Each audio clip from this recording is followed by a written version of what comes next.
Well, the America's Next Top Model behind the scenes documentary just launched on Netflix, and I have some thoughts. So, for those of you who have been following me and have watched my video on America's Next Top Model, you know that I was almost a contestant on the show. Yes, back when I was like 19 or 20, I sent in a picture to America's Next Top Model and I got chosen. I went to the casting in New York City. They gave me the contract to be on the show, and I turned it down.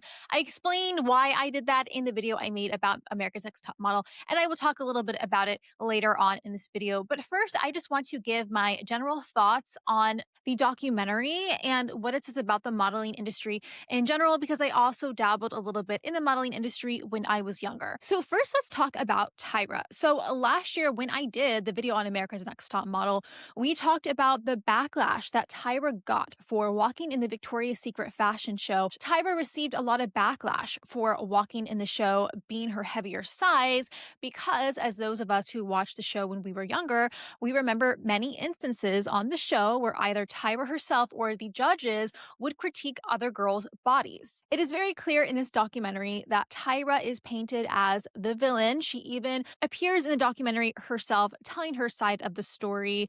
But if you have watched the documentary, then you know that is kind of the overarching narrative, is that Tyra is the evil mastermind behind it all, which of course she denies or doesn't take accountability for. So that was my first take from Tyra herself as she appeared in the show. Number one, she looked really good. Just going to say that right there, okay? She's in her 50s. She looks amazing still. But she did have this air about her that it seemed like she didn't want to take accountability for any of the bad stuff that happened in the show. Now, look, I am not going to defend Tyra completely, but I do have maybe a different view on her or maybe different view on the situation. So first off, I think it's really cool, number one, that she was actually one of the very first pioneers for Black women in the modeling industry. I did not know this because she was a model in like the late 90s, early 2000s. I did not realize that she was the first woman of color to be on the cover of Sports Illustrated magazine. So I think that's pretty cool considering that, I mean, that wasn't that long ago, right? So, number one, I think it's really cool. I always loved Tyra. You know, I remember her in Victoria's Secret, but also she was an actress. So, I don't know if you guys remember Life Size, that movie, one of my favorite movies when we were kids. So, yeah, I mean, I grew up with Tyra. I always liked her. I think she's beautiful. I think she's got a great body, great personality. I always liked that even though she was a model, she was really ambitious and that she really wanted to do more than that. I think she realized, like, hey, I can only do modeling for so long. So she did the America's Next Top Model. She did her own talk show. I think she really proved that she's more than just a pretty face. So I respect her for that. Doesn't mean she's a perfect person. Clearly not, as we see in the show, okay? Not even talking about like the body shaming, which we will get to in a minute. I mean, I think one thing is for certain, or one take I got from watching her, is that Tyra is after Tyra, okay? Tyra is doing what is best for Tyra. She seems to have a very high opinion of herself. And, you know, whether that's right or wrong, I don't know. It has gotten her where she is today. But I think that is abundantly clear where, you know, I said it kind of sounded like she really didn't want to take a lot of accountability for anything that happened on America's Next Top Model. She had her own spin on it. But I can also understand that to be in that industry, you kind of do have to be ruthless because at the end of the day, someone else can replace you just like that. I think in the modeling industry, you definitely realize that. I'm sure Tyra definitely realized that. I can definitely see how she is someone where, you know what, it's not personal, it's just business, but it is challenging that stereotype. Like, can you really be a good person and make it to the top? Because it seems like a lot of bad people seem to be doing really well. And is it really possible for you to maintain your morals and be a good person and still be successful? I think some of this also comes down to, okay, what we perceive as someone being a bad person versus a good person. So what Tyra did, the way she egged on contestants, the way she threw her coworkers under the bus, was that a personal attack or was that her looking out for herself, her being ruthless in business? So that is my general overview of what I think about Tyra. I don't know that she's a villain. I don't know that she's a good person either. I think that she is just a very savvy, very ruthless business person, and she's willing to do almost anything to be on top. But I think that this documentary really touched on a lot of things that are very true in the modeling world, specifically like the kind of abuse that models get in the modeling industry. And it really opened up I think, the public's eyes to how models are treated and what the standards really are. So I think that America's Next Top Model was really interesting in that, at least from what I remember, I don't know that so many girls wanted to be models until that show came out. I think that before then, the idea of being a model was still kind of like secretive as far as like how did you get into it, right? You had to be super lucky to, be scouted by someone. It was just kind of like a Cinderella moment, right? I don't know that anyone really thought of modeling as like a business. They just thought like, oh, you just happen to be really lucky and you're put in pretty clothes and you take pictures and it's just so easy and it's just this kind of glamorous kind of dream that most girls never really thought would be possible for them. And I think that the show in some ways kind of made models more relatable and also showed that, hey, it's not all so glamorous. Like, here is the real business behind the industry. And she did that in, at least in the first couple seasons, by, showing the casting selection, having the girls come in, telling them, okay, what the standards are, right? Like, you need to be this tall, right? Have these measurements. When you go for a casting, make sure you're in no makeup, natural makeup. I think she really talked about like the model uniform, which is what I know that some of the models I knew used to call it, which is basically like, okay, you have to wear like jeans and a tank top and heels, something that shows your body and that you can wear to castings. That is like the model uniform. And the show even showed like, okay, the idea of living in a model apartment with a bunch of other girls and how most of your days you're going to go-sees and castings, and that actually takes up most of your time. Most of your time is not spent doing photo shoots and runways and making tons of money. Actually, a lot of the time is spent just trying to get a job. So I think that was very interesting for a lot of people, a lot of girls who had never really had access to that world anymore. And I think it did kind of like maybe humanize models a little bit. I think what Tyra also did is that she was choosing girls from all over the country. Girls could now have an opportunity to be a model. Girls who before didn't think that that was possible for them if they didn't live in New York or LA, or if they weren't just lucky to have some casting director or some model scout find them. And so while I think that the show humanized models and kind of showed the nitty gritty of the industry, it also did glamorize it, right? I think, they had the different competitions where the girls would get their makeovers and they do the different photo shoots. And like I said, I never remember so many girls wanting to be models until that show happened. And clearly it was a phenomenon because the show ran for I don't know how many seasons, like 24 seasons, I think the documentary said. But I also remember many other modeling competition shows that came out after that, which just shows there was an appetite for it. And I think we all learned a little something from that show because even though there was a lot of crazy stuff going on in the show, there was actual good advice for how to be a model. And I think that maybe that was the original intention for the show, definitely in the first couple seasons. And then if you watch the documentary, you see how it kind of got out of hand because at the end of the day, it was a reality show that needed to make money. So they had to make more and more ridiculous, outrageous stunts just to make it more interesting for viewers. Now, as far as the main controversy, which is Tyra and the other judges being mean to the models or body shaming them, I think we have to remember, number one, that this was the early 2000s. Not that this is an excuse, by the way, for people being assholes to women, but it was a different time period. And we are talking about the modeling industry. So first of all, it's interesting that so much backlash was against Tyra. When from what I remember, and even in, the documentary, it does show you various clips of the different judges talking. And I would say that Tyra was actually one of the supporters of showing different kinds of beauty and of including girls who did not fit the typical like body for models. Okay. The other judges, Janice Dickinson, okay, she was a little more hot-headed and would say some really nasty stuff. This being said, there were for sure some remarks and comments I think all the judges made about the girls and their bodies during the show that really didn't age well and shouldn't have been said. And this is not like an excuse for them, but at the end of the day, it was a modeling show. And I think that that really did show the reality of the kind of treatment, number one, that models did face and still do face, but also just the kind of standards. I think that this is the problem is that you had an entire generation of young girls who were not models and would never be models watching this show, seeing that girls in this industry, okay, who might have been skinnier and prettier than them were being judged so harshly for their looks. It made them feel like, well, my God, okay, if if so and so is 5'9" and 125 pounds and they're saying that she's fat, well, then I must be a whale because I'm only 5'5" and I'm 150 pounds, you know?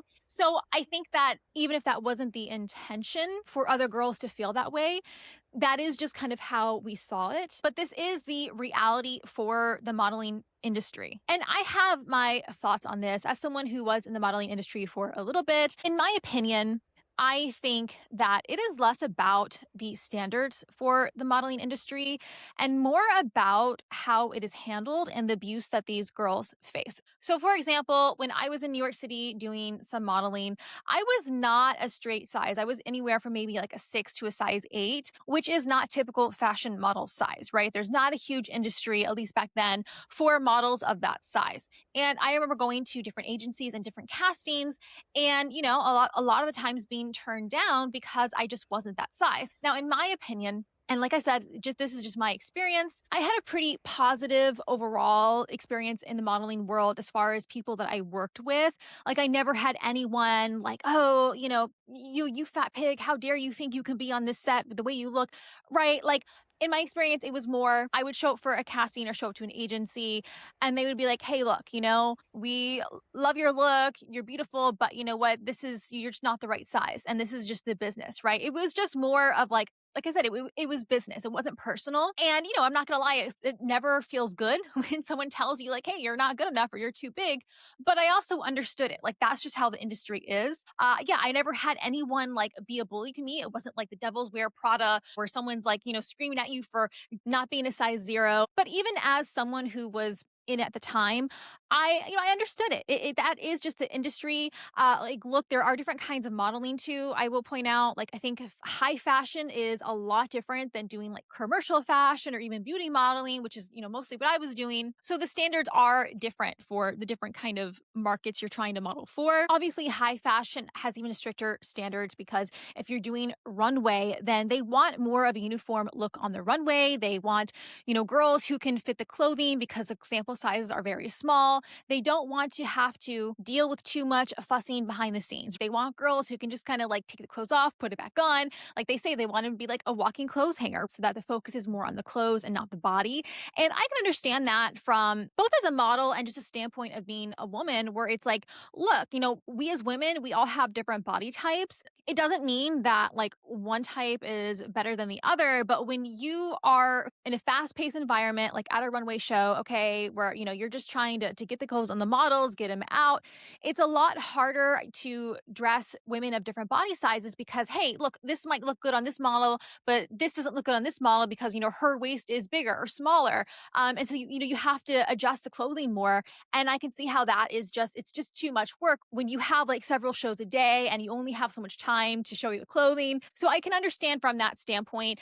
I also understand just from a more balanced standpoint, even when it comes to print work. Again, I think that, you know, the bigger you are as a woman, we have more curves, right? And so we are less balanced, I would say. So I can even say for myself, like I have a thicker bottom half than I do upper half. So yeah, when I'm heavier, that's even more apparent. And I think that there are just some things that, you know, we can't help as humans noticing when we are looking at pictures or at ads is that we pick out things that are not as balanced. And I think that that is just part of general aesthetics. So I can understand from that standpoint why they want people who are more uniform because it's just easier at the end of the day. I think that's what it comes down to. So in many ways, I don't necessarily have a problem with some of the standards. Now, I'm not talking about making girls like starve to death or anything like that, but when it comes to just like, look, you need to have some kind of uniformity. I understand that. I don't even take it personally, didn't take it personally back then. I think the problem comes with the way that these models are treated, though. Okay. And you could see from the judges, especially people like Janice Dickinson, the way they talk about the girls' bodies and like, oh, blame them. Oh, like, you know, you fat cow and this and that and your thunder thighs. Like, there is no reason to be an asshole about it. Okay. There is no reason to tear a model down because she doesn't fit the clothing size, okay? There's no reason to body shame. Like, it's one thing to be like, oh, hey, thanks for coming in. You don't fit the clothes. We'll see you next time. All right, that's one thing. Like I said, it still doesn't feel great, but it's not the same as these people just going after these girls. And I can tell you why they do it because it's abuse. It's abuse of power. There are just a lot of miserable people in this world. Okay, I think that there's also a lot of egos in the modeling world and the fashion industry. I think that, for example, the case like Tyra and Janice Dickinson, this was the kind of treatment they received when they were young models. And so instead of them being like, oh, hey, this is not right, maybe we shouldn't treat other girls this way, they instead do what a lot of people do, unfortunately, is they turn it against the other girls, and it makes them feel better somehow. It feels like their revenge because, oh, I went through that when I was younger, so I'm going to make sure these girls go through that. I remember my very first like photo shoot with photographer, female makeup artist. Photographer was used to be a model, I guess, back in the day. Totally awful, nasty woman.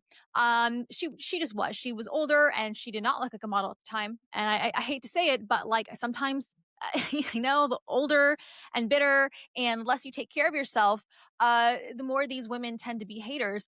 Yes. Anyways, I was like 15, 16, total monster, right? Never. I mean, the other photographers I worked with after that, mostly male. Some women. I mean, I never had an issue. Most everyone I dealt with was pretty cool. Even the people on America's Next Top Model, when I went for the casting, they were really cool also. So it is just interesting. But watching like the flashbacks of the show in the documentary, yeah, my heart really went out to those girls because I remember being that young. Okay, I was that young, like 19, 20, when I almost signed up to be on the show. And it is just so hard to hear when you're already trying to find yourself, you're already kind of insecure. And, these girls, all of them already were really beautiful and already really thin. And then you have these people just tearing down their looks. Like I said, I understand the industry, but I don't know why the abuse has to happen so much. I think that is something that should be looked into and should not be tolerated. I'm sure it still goes on today, especially when you get to more the high fashion world, because I think the stakes are higher there.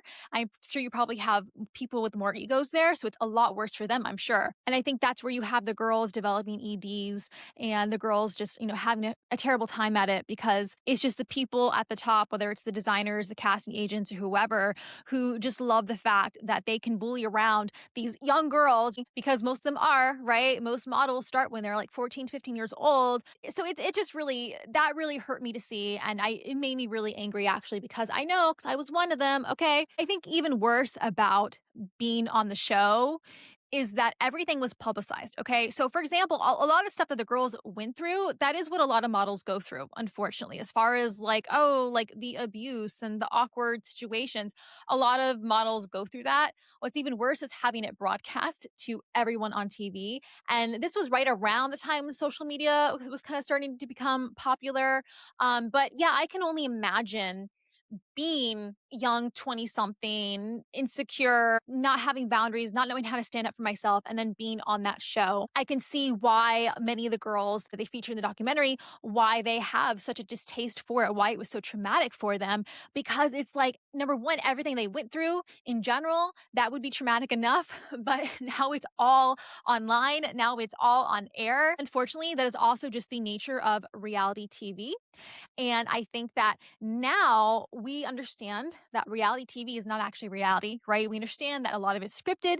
We also understand that the producers will egg on drama. They will create drama where there isn't. The way they edit certain things can make it look like a totally, completely different narrative happened than it really did. And you see that a little bit in the show where, they had the one girl who looked like she was cheating, but apparently it looked like that might have not been what was the case. It looked like she was drunk and may have been SA'd. And of course, her boyfriend found out. So that was really, really awful. I think also just the situations they put these girls in, it was really about humiliating them because that made for better TV. So the way they would talk down to the girls, like the different challenges they made them do. They had the one girl who they kept trying to call her fat. And so they had, the clip of her eating a bagel, but the way that they edited it made it look like she had 4 bagels at a time when she didn't. It was the same bagel.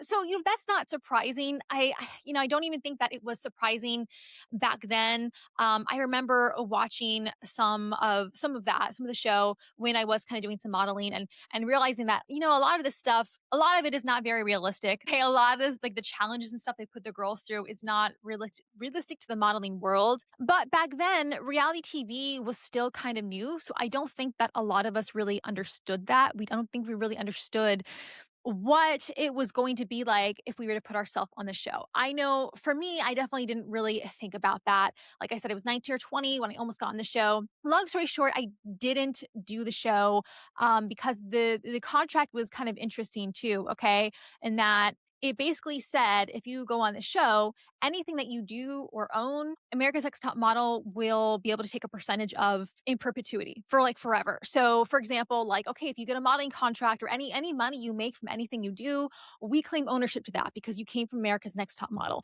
And at the time, I had my book that was about to come out, and I just thought, I had my talked about it with my parents, and we're like, yeah, this is just kind of a strange contract.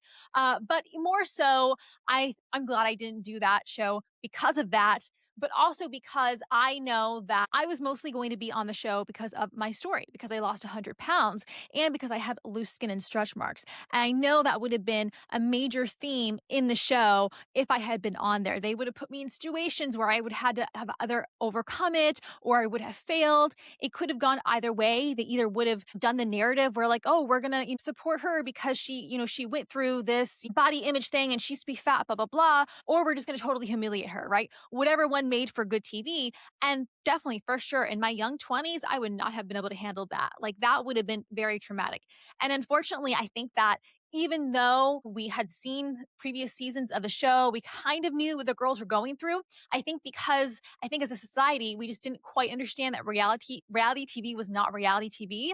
We didn't really understand what the consequences of being on the show were. So yeah, I feel for the girls that had bad experiences. Also because most of them, and this was something that I think, people kind of started to catch on really quickly, is that the girls who were on America's Next Top Model, especially the ones who won, they never actually became top models. There was one girl on the documentary who talked about her experience being the winner. She got a modeling contract with a big agency, but they would never book her. They would never send her out. And they said it was because she was on the show. And they were like embarrassed, I guess, that, she was a reality TV star or something. So for sure, like the show held stigma for these girls who were just trying to be models. And so it didn't really do anything for their career. And so it's kind of like looking at that, it's like, well, what's the point of the show? These girls basically went on, just kind of humiliated themselves, let the entire world like see them fail and do all these silly things.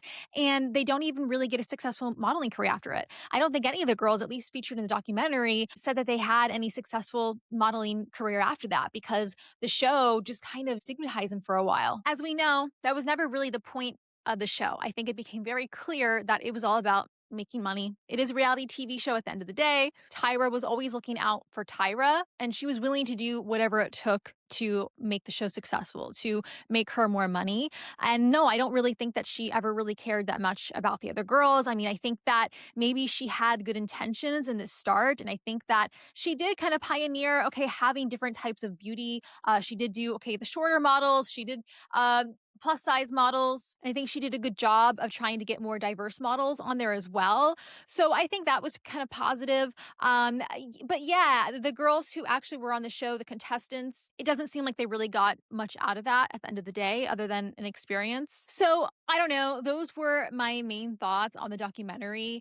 Overall, look, I remember the show. I remember really liking it. I remember thinking it was really fun at the time. I haven't seen it since. I think that it may have had some positive impacts. And maybe it was the start of kind of changing the modeling industry a little bit, because as we know, shortly after that, we had the body positive movement, which did usher in some diversity in the modeling industry. Which, look, even though you guys know I'm not like part of this health at every size nonsense, I do believe in the real body positive movement where, like, no, I don't think everyone has to be perfect or be a size 0 to be considered beautiful or to even be a model. I also think that the industry in general is just changing, and that we're seeing more influencer models versus traditional fashion models or traditional models who had to, go through the whole process of getting to an agency first and then walking the shows. Now you are seeing girls who maybe don't fit the typical modeling standards, but because they are social media stars or they're influencers and they have a following, they are being picked up by agencies or by brands brands to sell stuff, because I think that maybe this is showing the industry like, hey, not everyone has to be perfect looking or be a size 2 to sell products, right? It really just comes down to what people perceive as beautiful and what people want to see. So I don't have a problem with that. I think that, brands can do whatever they want to do, whatever makes them money. I think at the end of the day, though, the standards for just more traditional models will always be pretty strict. Like if you are not a social media star, or if you don't have famous parents or whatever, I think that there will still be certain standards that apply to you. I mean, I don't know, maybe it will change. I don't see why it couldn't or why it shouldn't. As far as, does everyone have to be a size 00, right? I don't know. Does that really sell more clothes than someone who's a size 2 or 4? I don't know. But what I will also say is, if you are thinking about being a model, I get this question a lot from you guys. You ask me about modeling and you say you want to do it yourself and how to get into it. What I would say is, look, if it's something you want to do, try it out for sure. But also understand that there are so many other things to do than model that probably make more money and are probably better for your mental health. I think that if you're going to do it, come at it from an understanding of like, this is a business. There are certain standards. And if you don't fit those standards, it might be harder for you. But also, don't let it get to your mental health. You may come across some really nasty people. Understand that that has more to do with them than it has to do with you. Like I said, there is no reason someone should be nasty to you because you don't fit the clothes. If you don't fit the clothes, you don't fit the clothes. Okay, move on, right? So don't let it get to you. It doesn't mean you're not beautiful. It doesn't mean you're not a good model. It's just something, unfortunately, that a lot of models have to go through in that industry. All right, guys. Anyway, that's all I have for you today. Those are just my thoughts on the documentary. Let me know in the comments below if you watched documentary and what you thought. I would be curious to hear your thoughts. And as always, be sure to check out my book, 1 Year, 100 Pounds. Also, my guided weight loss journals. I will leave the links in the description below. Thank you guys so much for watching, and I will see you next time.